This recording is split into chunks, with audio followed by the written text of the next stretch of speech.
If you have something to say it out loud so everyone can hear you. Stand up." The words landed like a gavel. Professor Gerald Whitmore did not lower his voice when he said them. He did not soften the command with a question mark or a please. He simply stopped mid-sentence at the front of Hargrove Hall's largest lecture room, turned from the whiteboard where the chalk dust was still settling, and fixed his gaze on the woman in the third row from the back.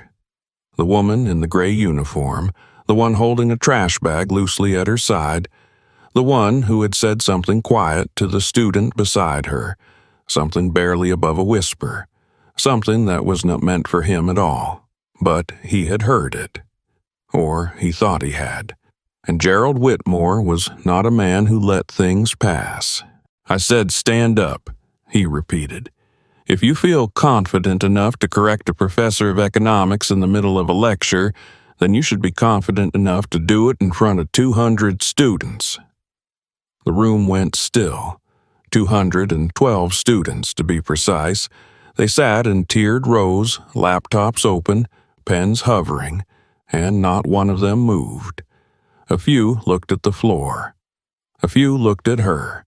Most looked at the space between the two of them, the empty air that had suddenly become the most dangerous place in the room.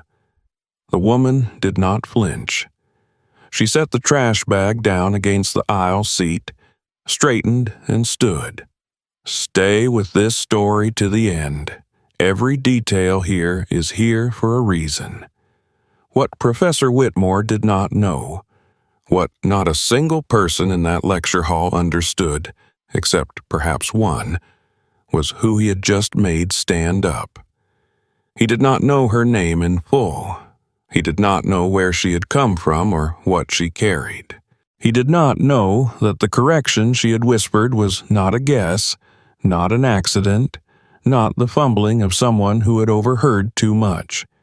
He did not know that she was the most qualified person in that room to say what she had said. And when the truth came out, it cost him everything he had spent 31 years building. But before we get there, let me take you back to the beginning. Her name was Claudette Osei, 47 years old, born in the Vine Hill neighborhood of Nashville, Tennessee, the second of 4 children raised by a woman who cleaned office buildings at night and attended church at dawn, and never once confused the two as separate acts of devotion. Her mother's name was Ida. Ida Osei had worked the same cleaning route for 19 years, and she had a saying she repeated so often that Claudette could hear it now in her sleep, in the particular cadence of a woman who chose her words the way she chose her shoes, for durability, not display. "Stay low," Ida used to say, pressing a hand flat against the kitchen table as if she were tamping something down. "Stay low and build high. Let them think the ceiling is empty. Then one day you touch it, and they realize it was theirs they never reached." Claudette had been 7 years old the first time she heard it. She was 47 now, and she had never stopped building. Now, here is what most people did not know about Claudette Osei. She had earned a bachelor's degree in economics from Fisk University in 1999, graduating with a 3.94 GPA and a departmental citation for her undergraduate thesis on labor market stratification in post-industrial southern cities. She had gone on to earn a master's degree from Vanderbilt in 2002, completing her thesis on wage suppression mechanisms in domestic service economies, a paper her thesis advisor had called, in writing, one of the most rigorous pieces of applied economic analysis he had reviewed in 20 years of teaching. She had been accepted to 3 doctoral programs. She had deferred them all, twice, because her mother had gotten sick, and then because the money had run out, and then because life had its own enrollment requirements and its own unyielding deadlines. She had spent the years since doing what her mother had done. Cleaning, first for a private service, then independently, then for the university facilities management contract that brought her to Hargrove Hall 3 mornings a week. She wore the gray uniform. She carried the cart with the squeaking left wheel. She worked the early shift, starting at 6 in the morning, finishing by noon. And in the hours between, she moved through the building's corridors with the efficiency of someone who has learned that invisibility is not the same as absence. She read constantly. She had a library card at 4 branches. She subscribed to 3 academic journals on a discounted alumni rate she had negotiated herself. She kept a notebook in the front pocket of her uniform, where she wrote down phrases, arguments, citations, not to share them, not to prove anything, but because the mind she had built demanded feeding, and she had never once confused the size of her paycheck with the size of her understanding. She had sat in on lectures before, not officially, not enrolled.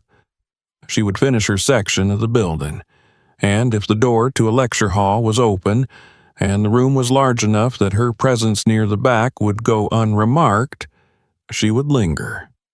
She thought of it as auditing, the way some people think of sitting in a park, not trespassing, not performing, just being present in a space where ideas moved through the air.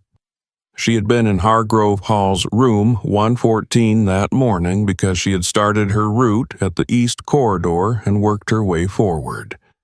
The lecture was already in session when she reached the back of the room. The door was propped open. Professor Whitmore was at the board. She had not planned to say anything. Now, let me tell you about Gerald Whitmore and the world he believed he owned. Gerald Whitmore was 63 years old and held the Alderton Chair in Applied Economics at Hargrove University, a named professorship funded by an endowment of $4 million granted to him 11 years earlier after the publication of his 3rd book, a dense and widely cited volume on labor market efficiency that had earned him a profile in a national magazine and a photograph taken in his office, surrounded by the kind of books that are arranged for photographs. He had a corner office on the 4th floor. He had a reserved parking space with his name on a placard. He had 2 graduate assistants and a speaking fee of $12,000 per engagement, and a certainty about himself that had calcified over 3 decades into something indistinguishable from fact. He was the kind of man who did not ask questions in rooms he considered his own. He had learned early that confidence, projected at sufficient volume and with sufficient credentials behind it, functions as its own form of evidence. His students did not challenge him. His colleagues rarely pushed back. His department chair, a mild and conflict-averse man named Pruitt, had not contradicted Whitmore in a faculty meeting in 6 years. The lecture that morning was on the historical economics of domestic labor, specifically the structural undervaluation of household and service work in 20th century American economic policy. It was, of all the topics Whitmore covered in his survey course, the one where his knowledge was thinnest and his confidence was loudest. He had assigned 2 chapters from a standard textbook and built his slides around a framework that had been substantially revised in the academic literature over the preceding decade. He did not know this. He had not updated his notes in 4 years. He had not read the revised literature because he did not believe it required reading. He was Gerald Whitmore. He had written the book. Not that book, but a book, and the distance between those 2 things had collapsed entirely in his own estimation. He was midway through a claim about the National Labor Relations Act of 1935, specifically about the deliberate exclusion of domestic and agricultural workers from its protections, when he stated, with full professorial authority, a figure that was wrong. Not approximately wrong. Precisely, verifiably, documentably wrong. He said that domestic workers had comprised 11% of the female labor force in 1930. The correct figure, drawn from the Census Bureau's own records and cited in no fewer than 4 peer-reviewed papers published in the last 8 years, was closer to 29%. The difference was not a rounding error. It was the difference between a footnote and a structural argument. It was the difference between a policy that was an oversight and a policy that was a deliberate act of economic exclusion. Claudette Osei heard it from the back of the room. She did not mean to speak. She turned to the student seated at the aisle beside her cart, a young black woman with a yellow highlighter in her hand and a look on her face that suggested she was writing the number down. And Claudette said quietly, barely above the sound of the ventilation system, "That figure is off. The census puts it closer to 29. 10 words total, spoken to one person, not to the room, not to the professor. To a student who looked like she was about to write something incorrect into her notes and carry it forward into an exam, and then a career, and then a life. Gerald Whitmore had been facing the board when she spoke. He turned at the sound of a voice that carried no challenge in its tone, only information. And something in that, the calm of it, the quiet certainty of it, coming from the direction of the cleaning cart, had done something to him that a raised voice never could have. It had irritated him in the precise place where his authority lived. So he told her to stand up. And she did.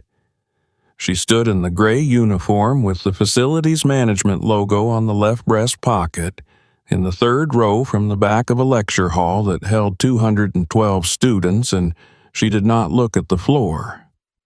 She looked at Gerald Whitmore with the expression of a woman who had learned a long time ago that the most dangerous thing you can show a man who has underestimated you is patience.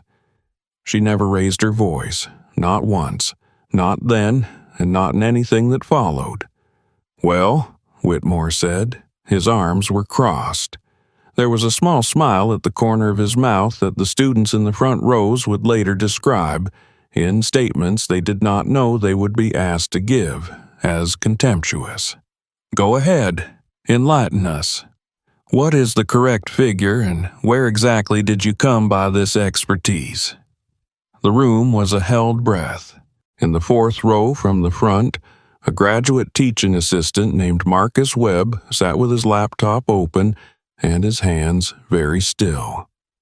Marcus was 26 years old, a second-year doctoral student in the economics department, and he was the only person in that room who had noticed Claudette Osei before that morning, not by name, but by the notebook in her pocket, which he had seen her writing in once near the faculty mailroom, and which he had noticed because the notation system she used was not the notation of a casual reader. He had wondered about her then. He was not wondering now. He was watching, and something in his chest had gone very tight. He knew what Whitmore was doing. He had seen Whitmore do smaller versions of it before. The dismissive redirect, the public correction of a correction, the performance of authority in front of an audience.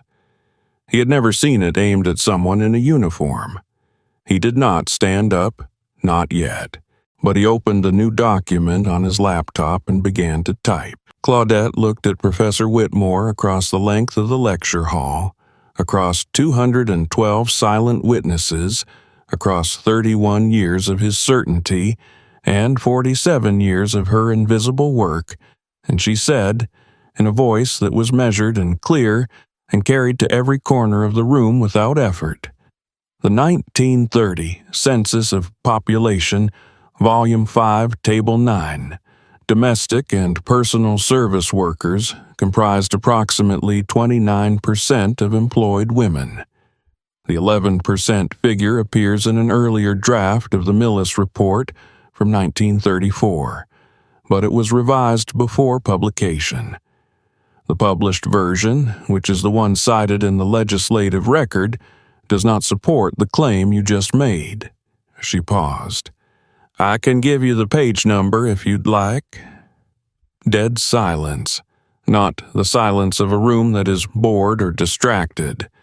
The silence of a room that has just watched something shift and does not yet know what to do with what it has seen.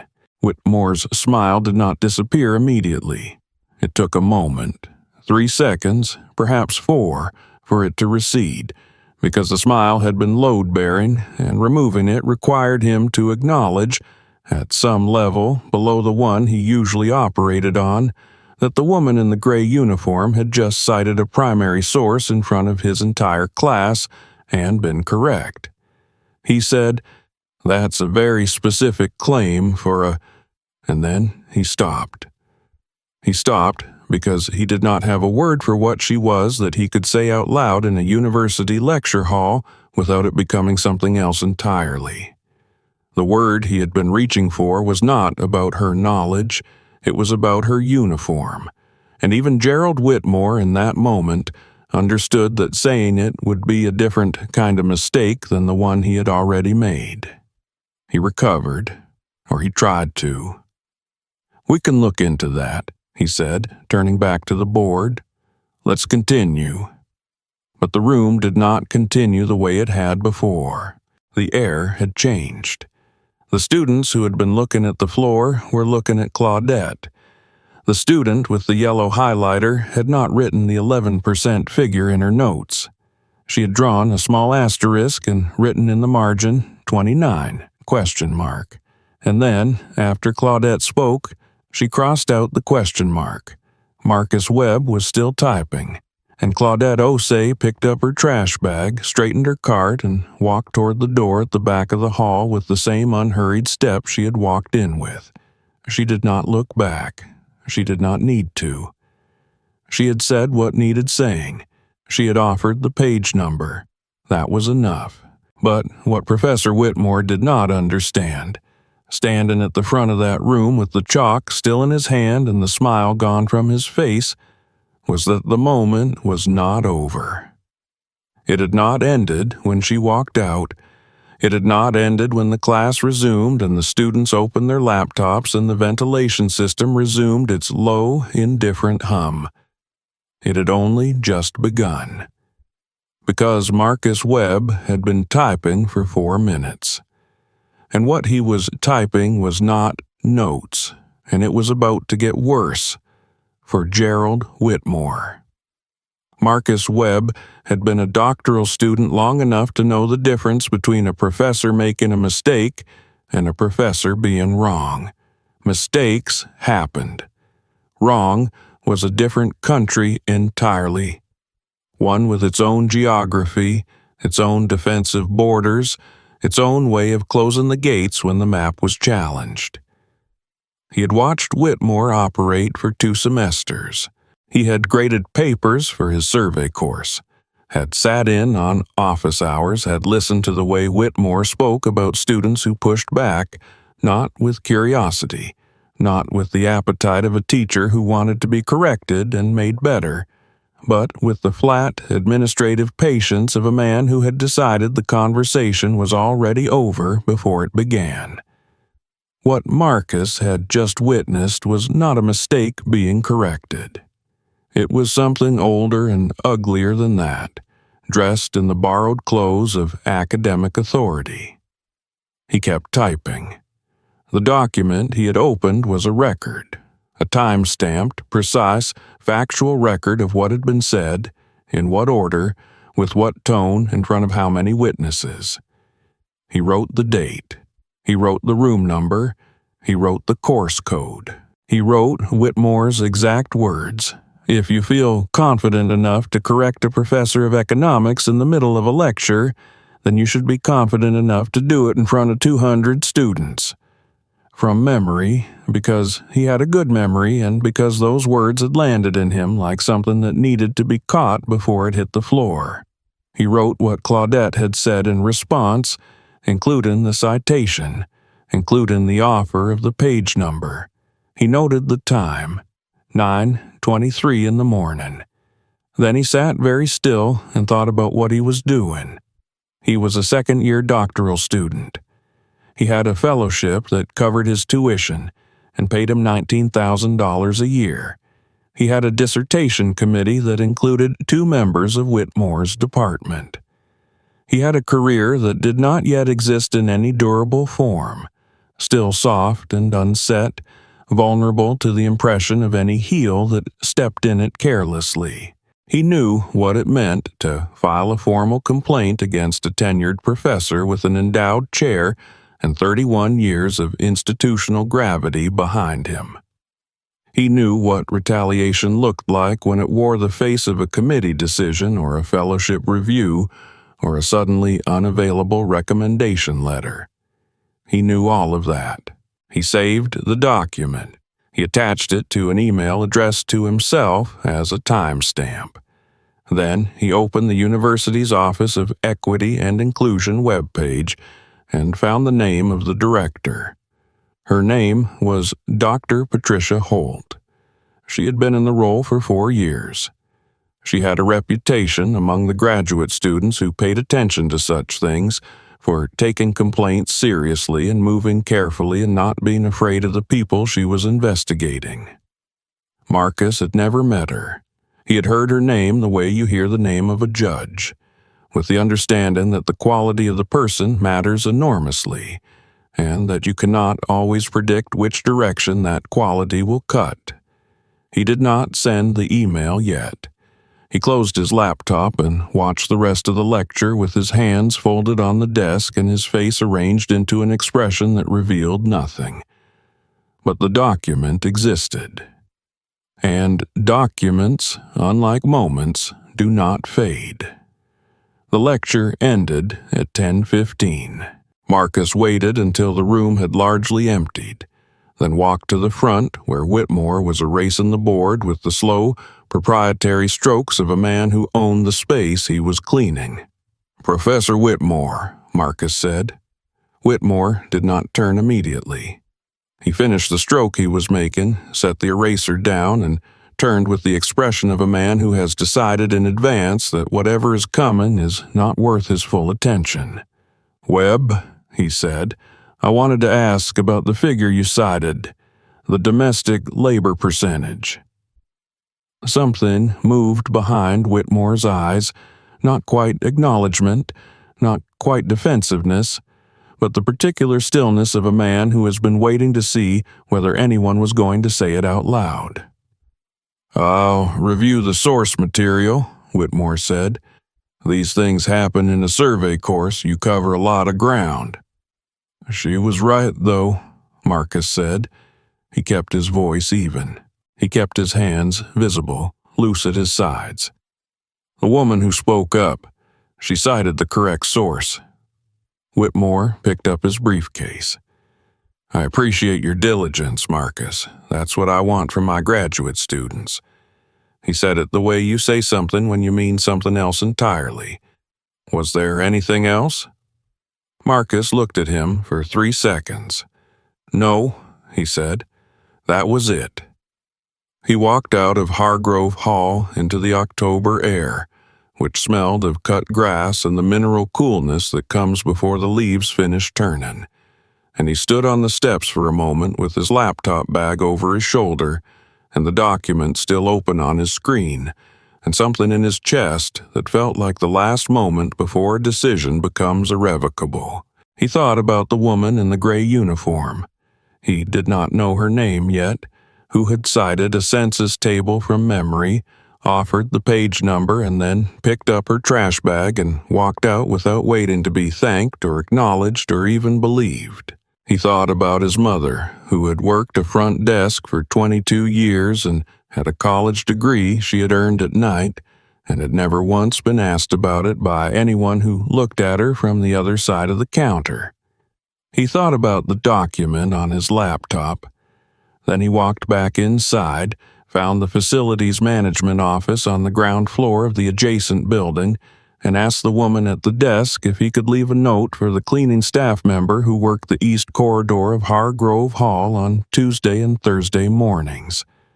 The woman at the desk looked at him with the measured evaluation of someone who has learned to read the intentions of strangers quickly and accurately. "I'll make sure she gets it," she said. He wrote his name and his university email address on a piece of paper, and below it he wrote, "You were right. I have a record of what happened this morning. If you want to talk, I'd like to help.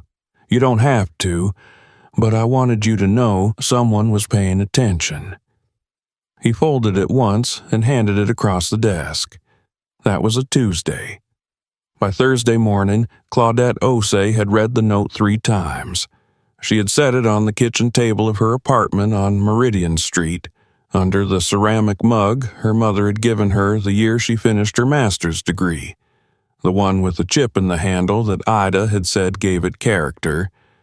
And she had looked at it the way she looked at things she was not yet sure what to do with, steadily, without hurry. She had not been angry after what happened in the lecture hall. That was the thing that people who had not lived her particular life would have found difficult to understand. You could not humiliate someone by asking them to defend what they knew. You could only reveal, in the asking, the shape of your own fear. She had been something quieter than anger. She had been tired in the way that accumulates not in a single morning but across decades. The weight of having to prove the same thing in the same room to the same kind of person. The weight of knowing that the proof would be accepted or rejected not on its merits but on the basis of who was offering it and what they were wearing when they did. She had gone home that Tuesday afternoon, sat in the chair by the window where she did her reading, and opened the journal she was currently working through, a special issue on the economics of care work. She had read for 2 hours with the focused, unhurried attention of someone who reads not to escape, but to deepen. She had written 4 notes in her notebook. She had made tea. She had called her sister in Memphis. She had not mentioned what had happened in the lecture hall because it was not the most important thing that had happened to her that day. The most important thing was the note, not because it changed what she knew about herself. She had known that for a long time, but because it meant that someone else had seen it, had named it, and had chosen to say so at a cost they had not needed to pay. She thought about what her mother would have said. "Stay low, Claudette. Stay low and build high." She had been staying low for 47 years. She had been building for just as long, and somewhere in the building, in the journals, in the notebooks, in the thesis that still lived in a box under her bed alongside her diplomas and her acceptance letters, somewhere in all of that, there was a height she had never shown anyone. She picked up her pen. She wrote Marcus Webb's email address in her notebook carefully, the way she wrote everything, not as a draft, but as a commitment. Then she went back to her journal.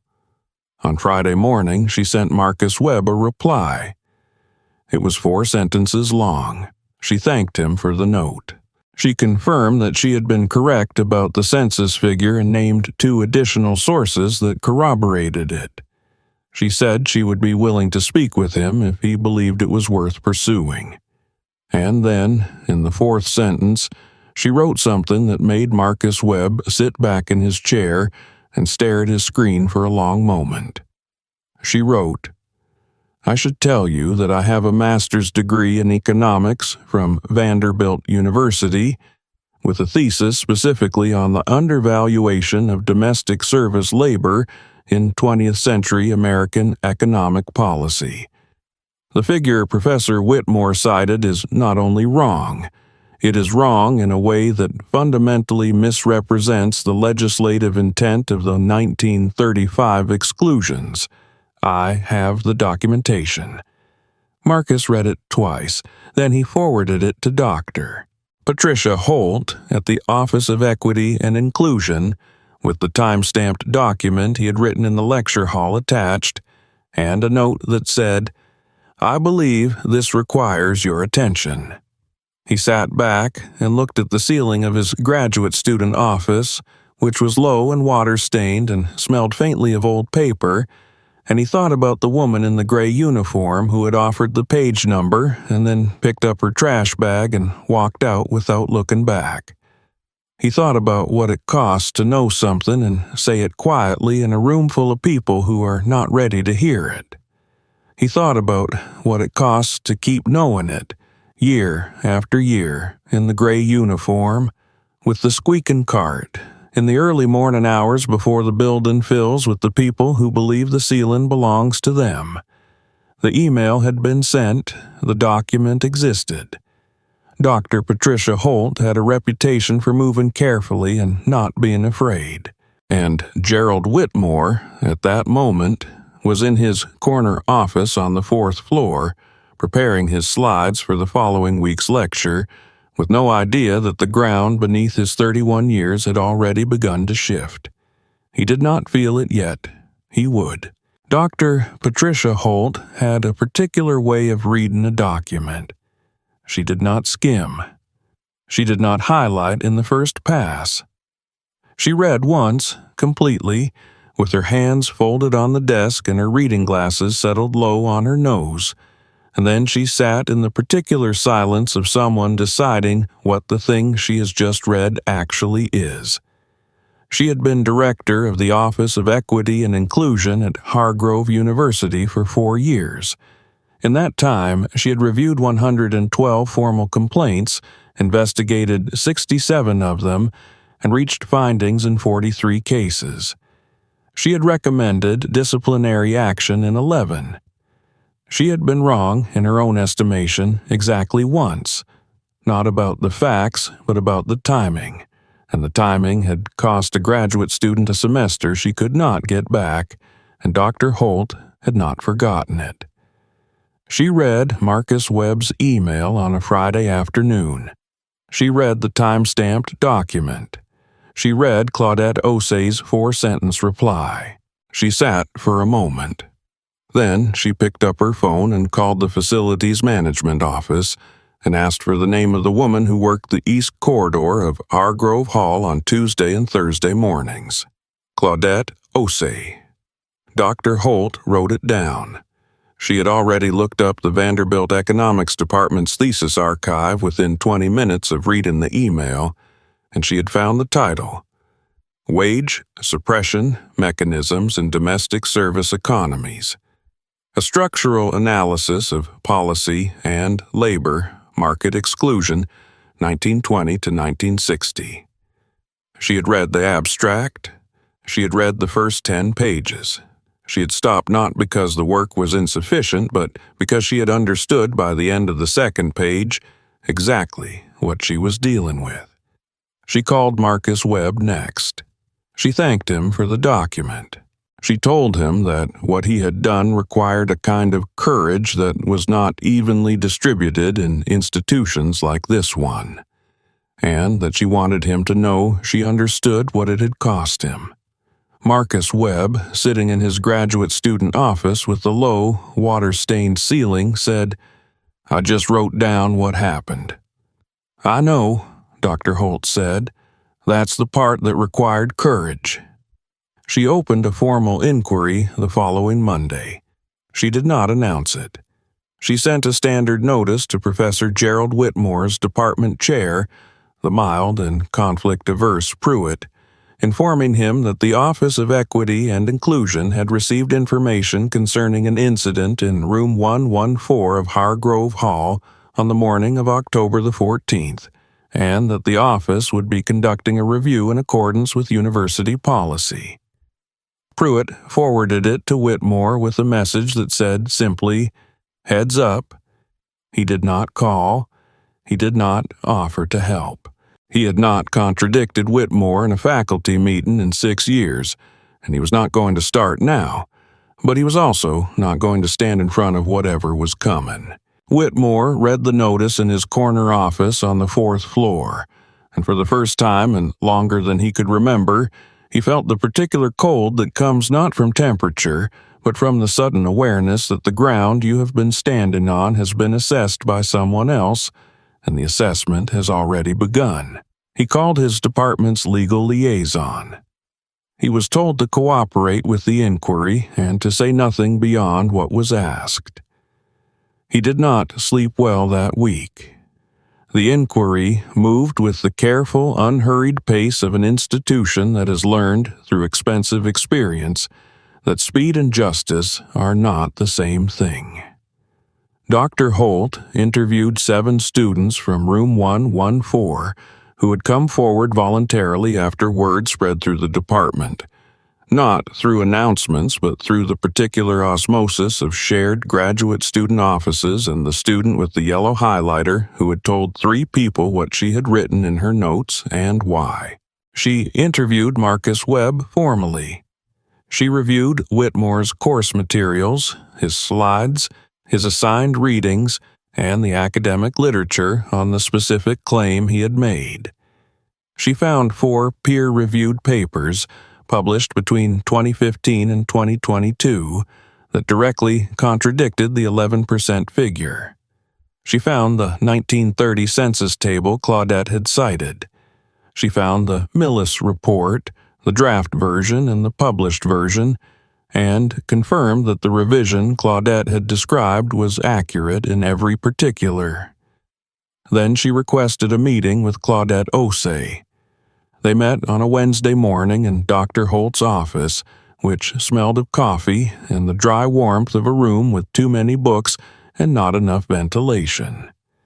Claudette came in the gray uniform because she came directly from her shift. She sat across from Dr. Holt, with her hands in her lap and her notebook in the front pocket of her uniform, and her expression arranged into the calm, attentive look of a woman who has learned that the most important thing you can do in a room where your credibility is being assessed is to be exactly what you are. Dr. Holt looked at her for a moment. "I've read your thesis," she said. Claudette said, "It's been 22 years. "It holds," Dr. Holt had. "The argument holds. Some of the data has been supplemented by later work, but the structural analysis is still cited. I checked." Claudette was quiet for a moment. Something moved across her face that was not quite surprise and not quite grief and not quite satisfaction. Something that lives in the space between being seen and having wished, for a long time, that you had been seen sooner. "What happens now?" she asked. Dr. Holt told her. The formal findings of the inquiry were issued 6 weeks after the incident in room 114. The document was 43 pages long. It found that Professor Gerald Whitmore had cited a factually incorrect figure in a lecture on a topic directly relevant to his course. It found that when a member of the university's facilities staff offered a quiet, accurate correction, Whitmore had responded by publicly demanding that she stand and justify herself before 212 students, in a manner the inquiry characterized as intimidating, humiliating, and inconsistent with the university's stated commitment to a respectful and inclusive academic environment. It found that his subsequent dismissal. "We can look into that. Let's continue."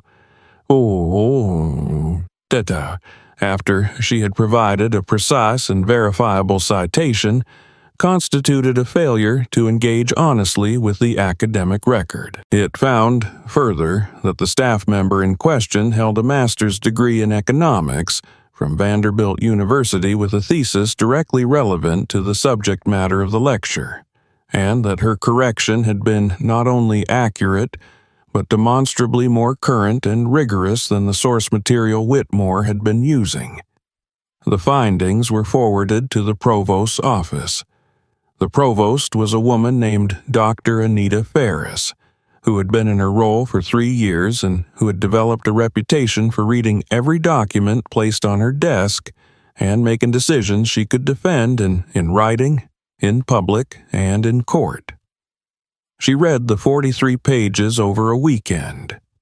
On the following Monday, she called a meeting with the Dean of the College of Arts and Sciences, the head of the Faculty Senate, and the university's General Council.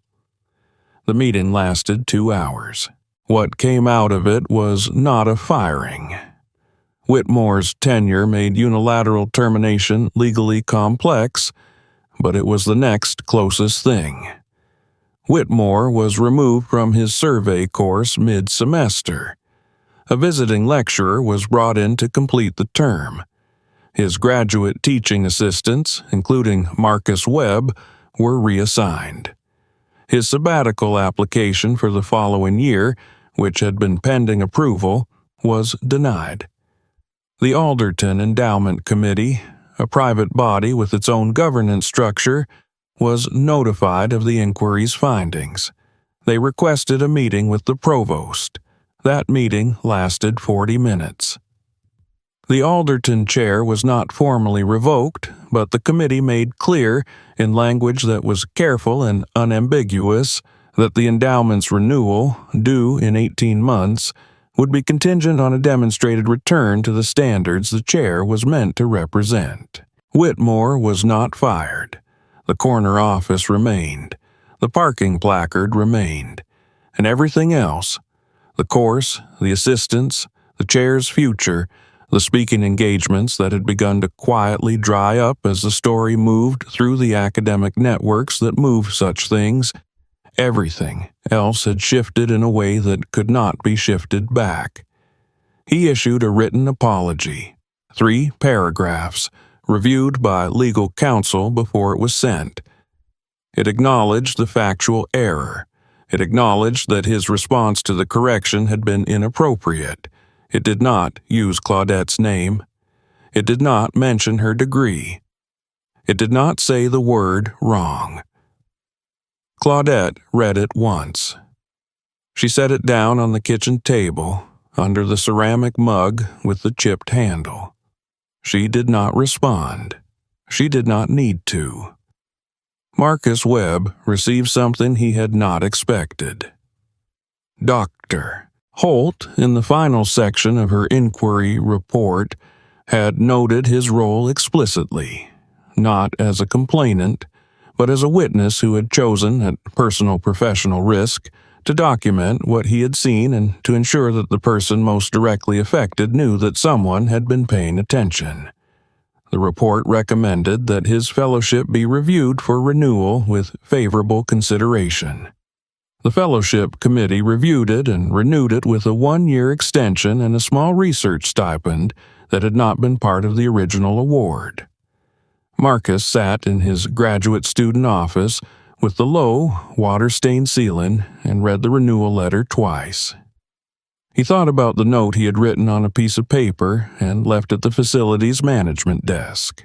He thought about the woman who had cited a census table from memory and offered the page number and then picked up her trash bag and walked out without looking back.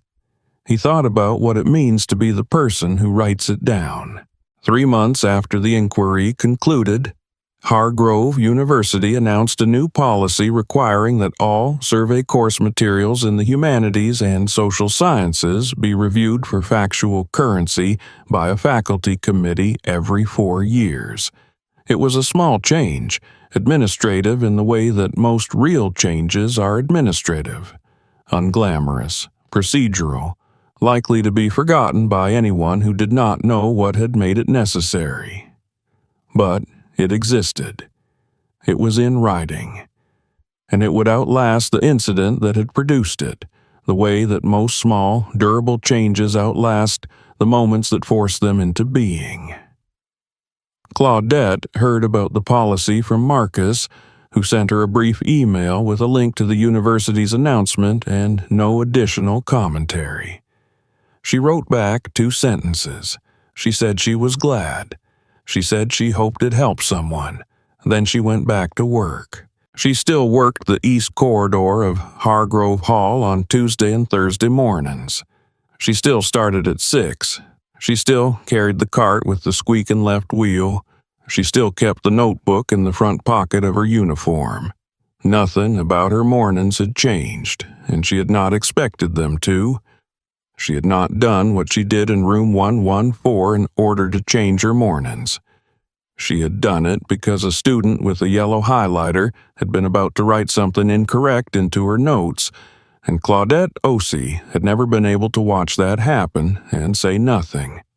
On a Saturday in December, she drove to her mother's house in Vine Hill.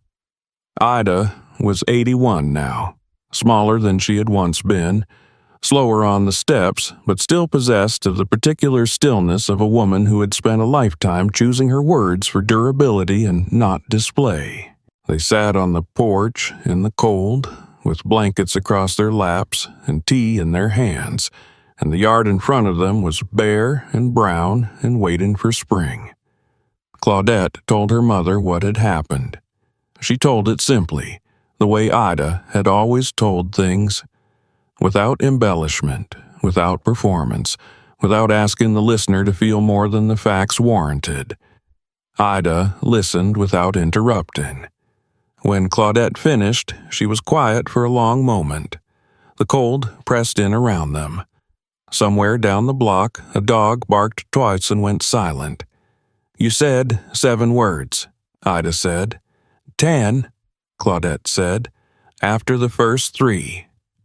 Ida nodded slowly, the way she nodded when something confirmed what she had already known. "That's enough," she said. "That's always been enough."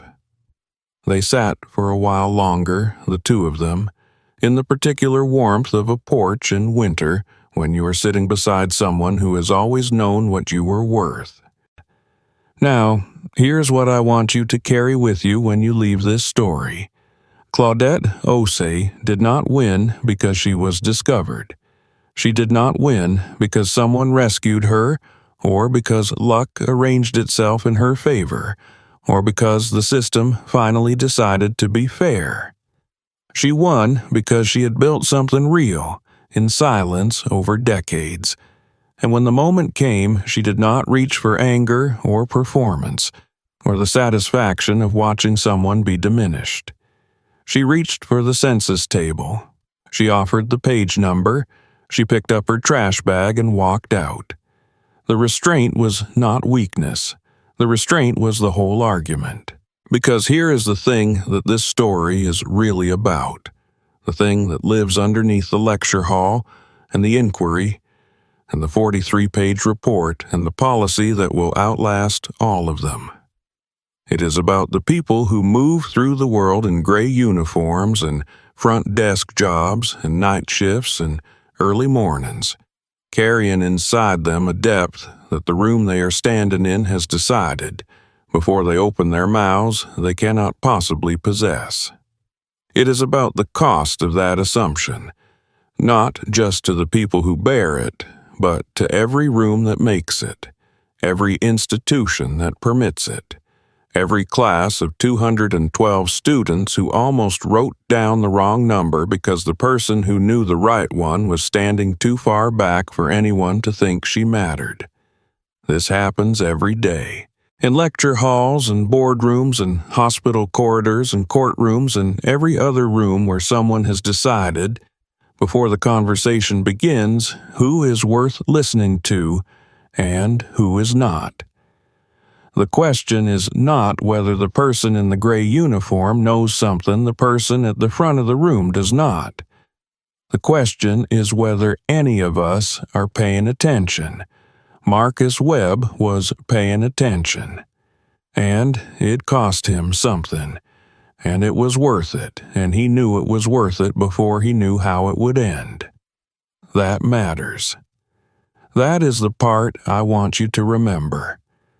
If this story stayed with you, if you have ever been the person in the gray uniform, or the person who almost didn't write the note, or the student with the yellow highlighter who was about to write down the wrong number, drop a comment and tell me. Tell me about a time you knew something that the room wasn't ready to hear, or a time someone paid attention when they didn't have to. I want to read it, Every week on this channel, we find the people the world overlooked and try to tell their stories with the care they deserved all along. If that's something you want more of, subscribe and share this with someone who needs to hear it.